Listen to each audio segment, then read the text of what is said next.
Dahil tatawag po kami. Hello po, Tulpo. Nagpakilala ka. Ang pangalan mo? Hello po, Tulpo. Tulong po.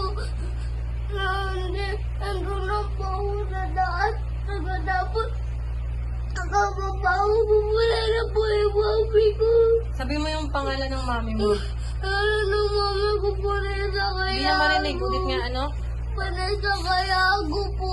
Anong itsura ng mami mo para ipahanap natin kay Tulpo? Dali yung itsura niya. Ano po maganda. Maganda. Tapos, yung buhok po niya ay... Ano ba yung buhok ng mami mo?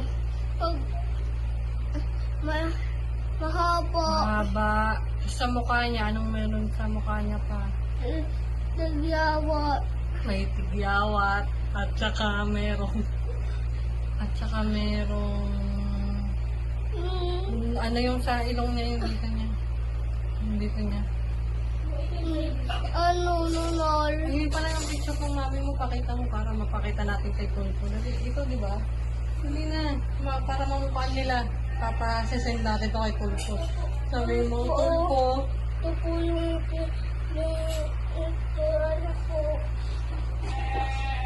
Kaya rin sabihin, humingi ka na ng tulong dito. Hanap. Tulungan niyo po kami. Tulong po. Tulungan niyo po kami na mahanap yung mami niya. Lapit. Anong pangalan ng mami mo? Vanessa Kayago po. Nakatira sa... Bagong po.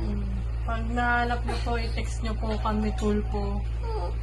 Mag-thank you ka na. Thank you po, Tulpo.